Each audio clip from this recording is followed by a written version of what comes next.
Hola, ¿qué tal? Muy buenas tardes. Aquí comenzamos hoy con la clase de jurisprudencia. El día de hoy vamos a ver el sistema legal para formar jurisprudencia obligatoria en México.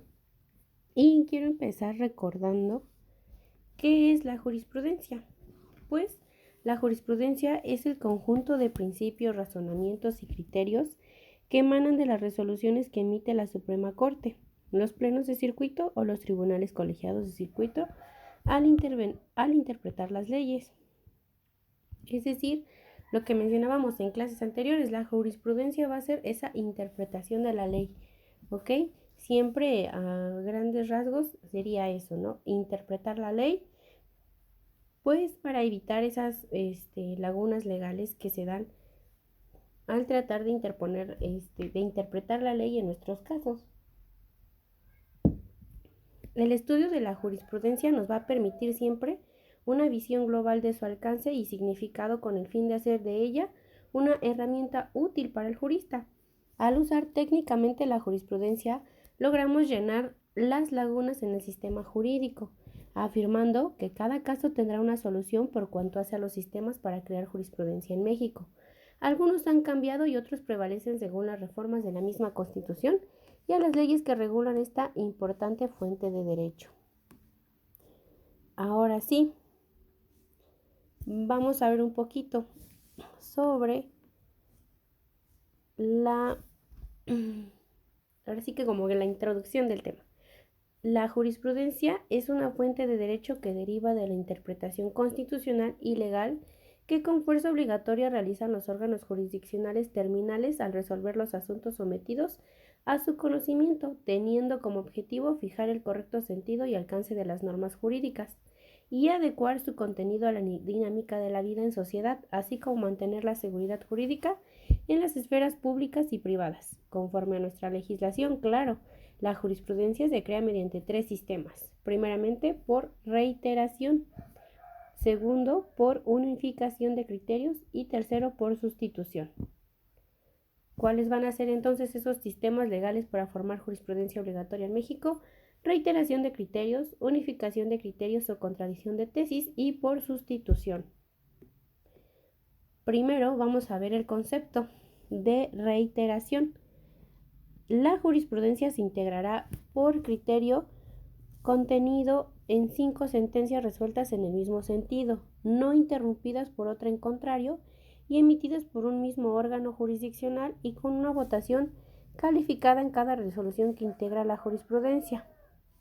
Entonces, por reiteración quiere decir que tenemos que tener 5 sentencias resueltas en el mismo sentido, es decir, a favor de nuestra resolución y que no deben de ser por ningún momento interrumpidas en contrario, es decir, ¿sabes qué? Yo no voto, esto para mí no es lo mismo, entonces tenemos que tener todos nuestros votos a favor y deben estar emitidas por un mismo órgano jurisdiccional y con una votación calificada en cada resolución que integra la jurisprudencia.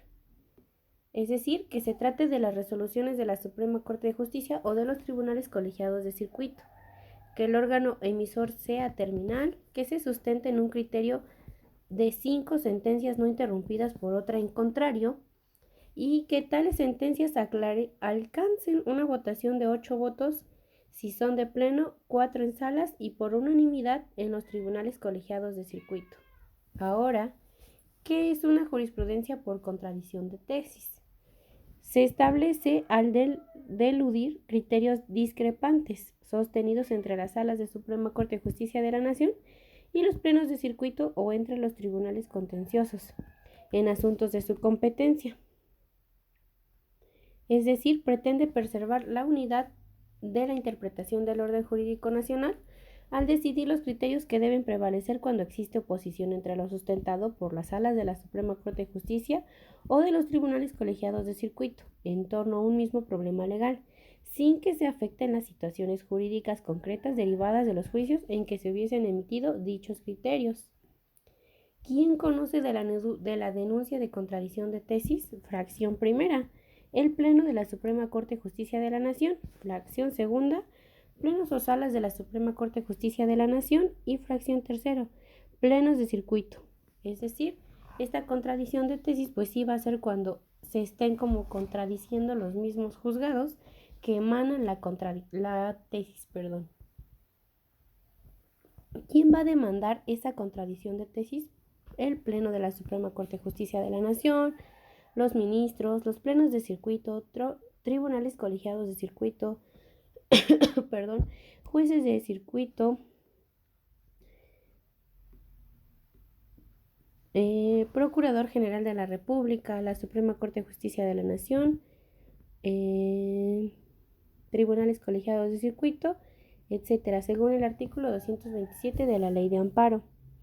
¿En qué casos? Cuando deban dilucidarse las tesis contradictorias sostenidas entre las salas, cuando deban dilucidarse las tesis contradictorias sostenidas entre los plenos de circuito, también entre los tribunales de diversas especialidades, o cuando deban dilucidarse las tesis contradictorias sostenidas entre los tribunales contenciosos circuito.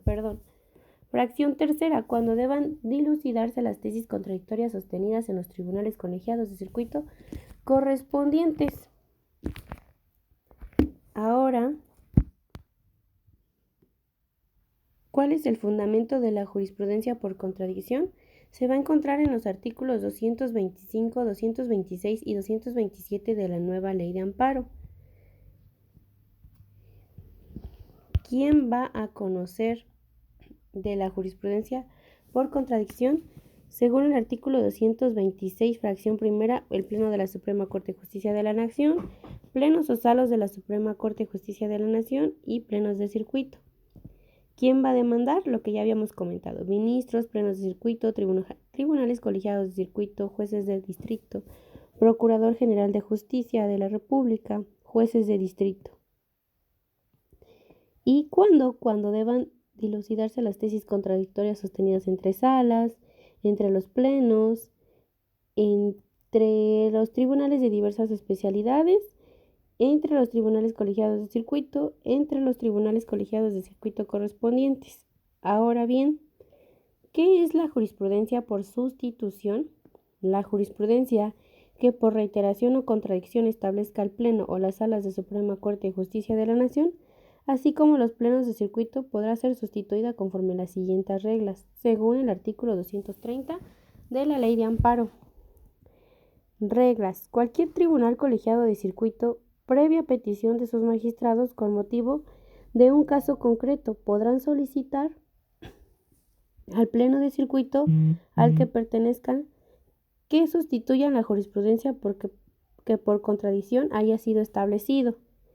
Cualquiera de los plenos de circuito, previa petición de alguno de los magistrados de los tribunales colegiados de su circuito y con motivo de un caso en concreto, una vez resuelto, podrán solicitar al Pleno de la Suprema Corte de Justicia de la Nación o a la sala correspondiente que sustituya la jurisprudencia que haya establecido.